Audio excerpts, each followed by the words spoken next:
London is home to 8.8 million people. And for the people who live here, they often complain that it's overcrowded, overpopulated, and too busy. And standing here in Leicester Square, you can kind of see an element of truth to that. But of course, London is just one of our major cities that make up a British population of over 65 million. Now, I don't know about you, but I find it's quite hard to get my head around a number that big. But what if I told you there's a country on planet Earth that doesn't have 65 million people, or 165, or 565, it has over 1,000 million people. To be precise, 1,319 million people.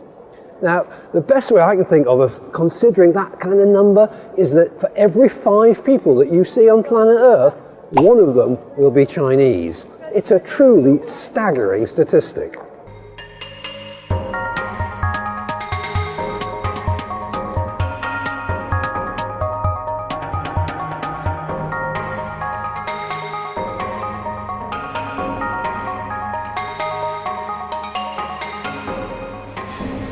It's important to get your head around the scale of China's population to understand why she's going to become such an important trading partner for Britain, especially in a post-Brexit world. The middle class in China alone is bigger than the entire population of the United States. So in this program, we're going to meet with some of the leaders in this China-UK trading discussion, including Sir Vince Cable, who chaired a special event in the Houses of Parliament in which I was fortunate enough to get the chance to speak, looking at all the business opportunities that are going to come from China and the UK working together, especially in the context of the biggest project I guarantee you've never heard of, One Belt, One Road. It's a huge infrastructure investment that's going to link 65 countries from China to the UK, and we were there in Basildon earlier this year to see the first train arrive at the end of a 7,000-mile journey.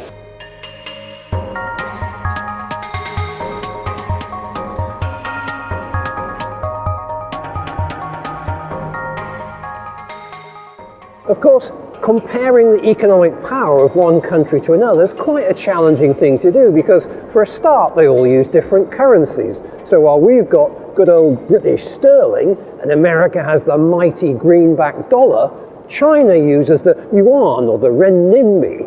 And at the moment, you can get about 11p for a yuan, so it's just under 10 to the pound. Another way of comparing is the GDP, the gross domestic product. That's the total value of all products and services made in that country. By that reckoning, in 2016, Britain's GDP was $2.6 trillion, and that puts us 5th in the global stakes. America was top, while China came second with a GDP of $12 trillion. But there's an even cleverer way of comparing countries called the purchasing power comparison. So, for example, $100 in Kenya will buy you a lot more than $100 would in New York.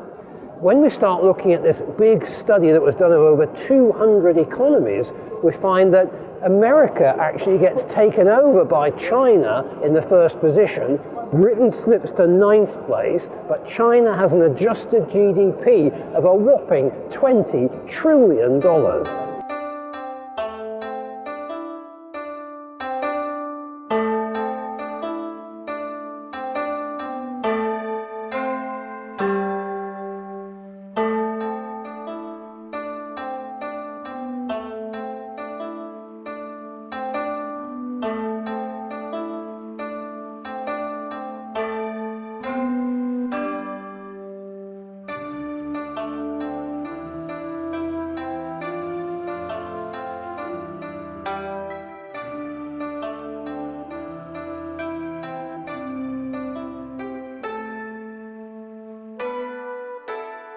Hearing those numbers, if you're a Brit like me, you might be feeling just a little bit dwarfed by them, a little bit small. Well, there is some good news. Britain, and London in particular, retains its position as the global leader of the financial services industry. And we're on course to become a major trading partner for the Chinese yuan over the next 5 years.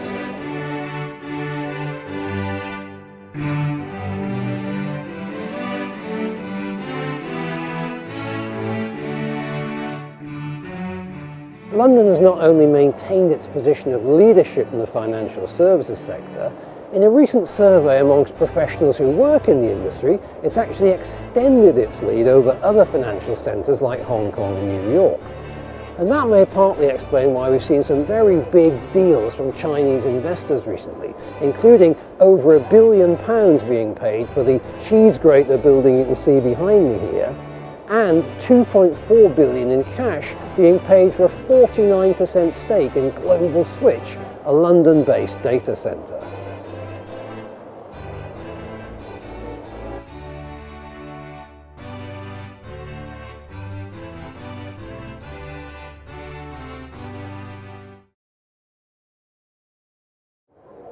We're here outside the Chinese embassy in London, which, as you can see, is undergoing a little bit of a facelift at the moment, perhaps to prepare for this new era in UK-China trade. We've actually traded with the Chinese since 1793, but in the modern era, since China became a communist country, we're now celebrating 45 years of renewed trading relationships. And the investment from China into the UK is accelerating. There's already been £11 billion of new investment just in the last 2 years. Perhaps the biggest sign of real progress in our relationships has been the opening up of a new railway line all the way from Yiwu in China to Basildon in Essex. And recently, we were there to celebrate the first train to complete this 7,000-mile journey with a trainload of goods coming into the UK economy.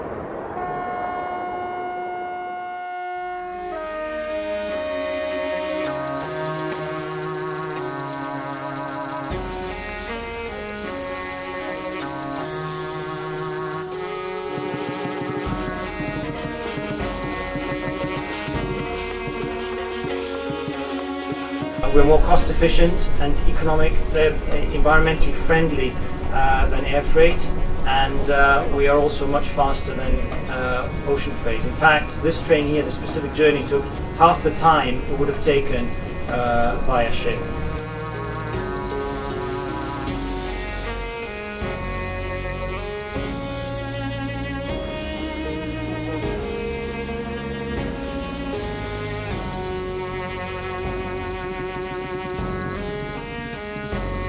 After the break, I'm going to the Houses of Parliament to meet some of the movers and shakers behind China-UK trade and to speak at a special event chaired by Sir Vince Cable.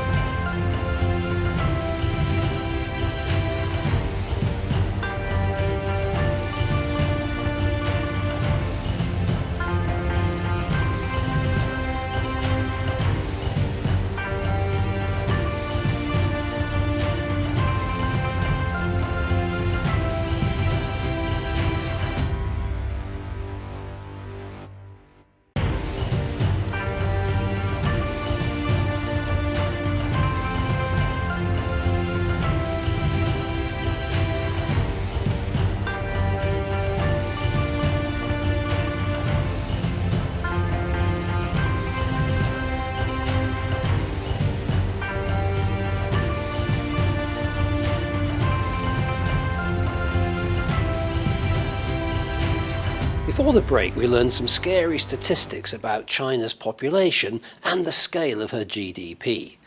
We also saw the first fruits of the One Belt One Road project as the train arrived all the way from China into Basildon.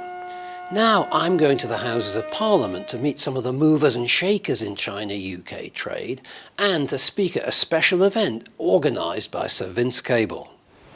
When China goes large, she really goes large. If you want to see what I mean, take a look at the Great Wall. One Belt One Road is on a similar scale. It's going to involve 65 countries, a $900 billion budget, and it's going to build infrastructure like railways, power stations, gas pipelines, all the way between Britain and the Chinese mainland. I've been fortunate enough to be invited here to the Houses of Parliament to take part in a special discussion on One Belt One Road, chaired by Sir Vince Cable.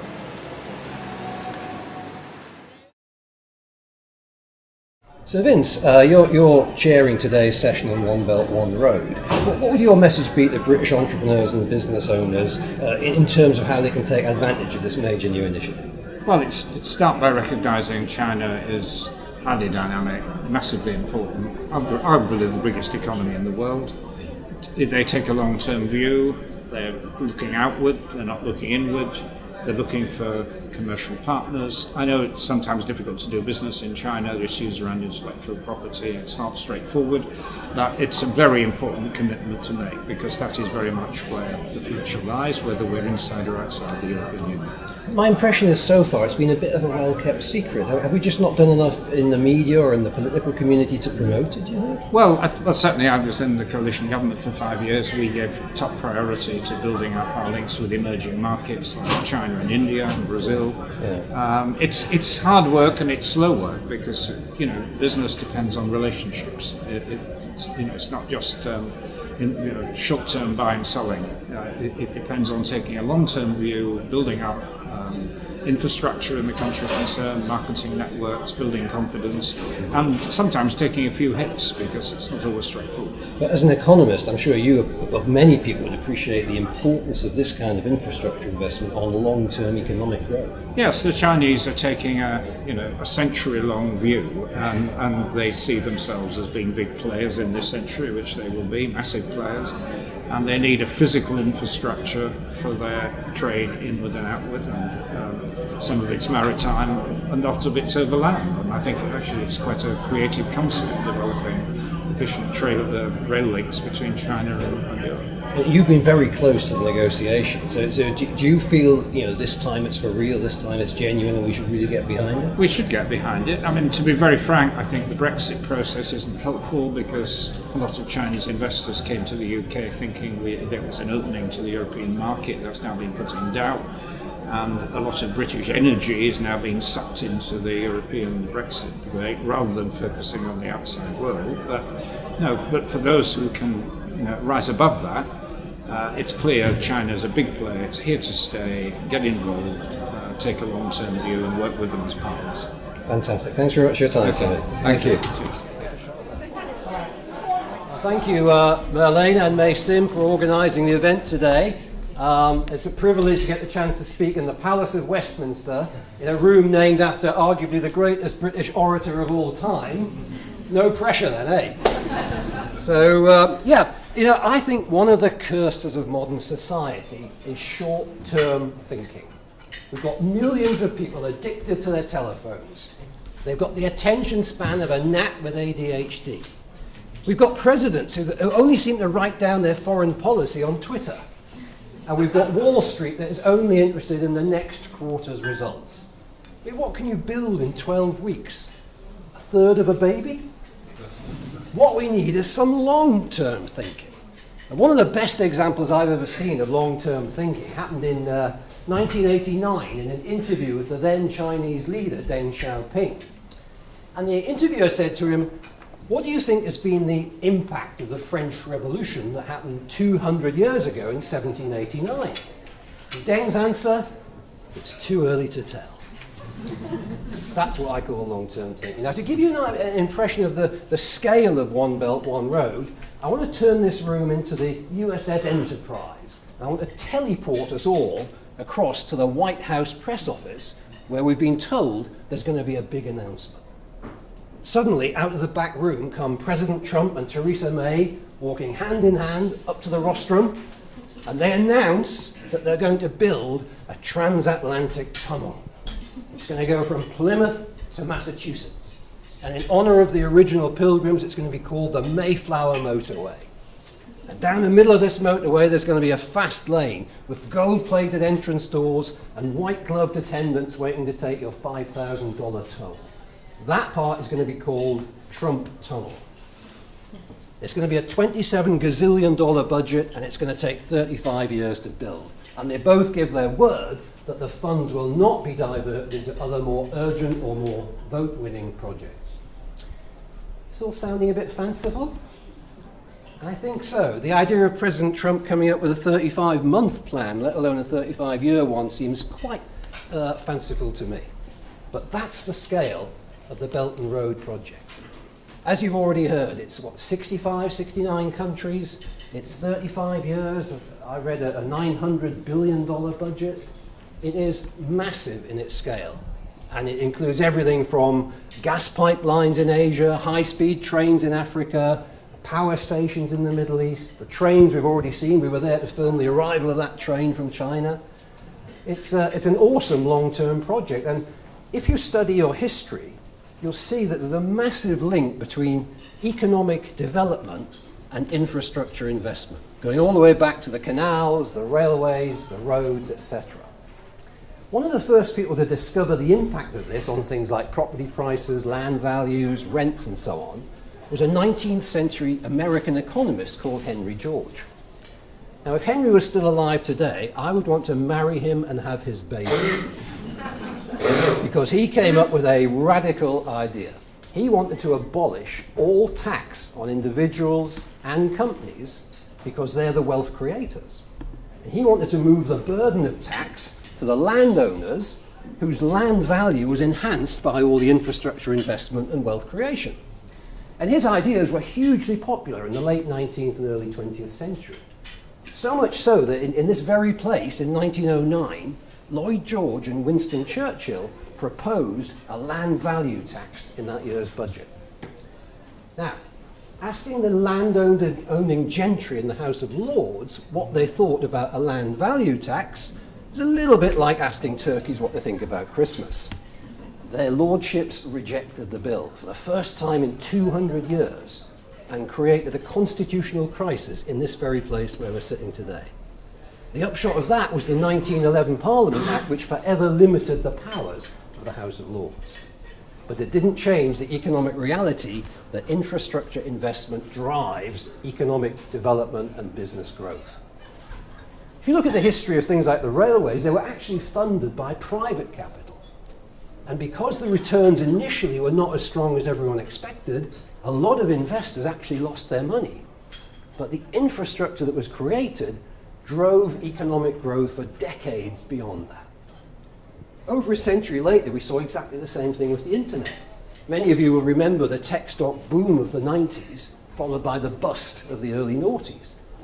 Lots of companies went bust, lots of investors lost money, but that backbone that was created then is still the basis of our digital economy, with companies like Alphabet, Amazon, and Facebook profiting hugely from what was done 15 and 20 years ago.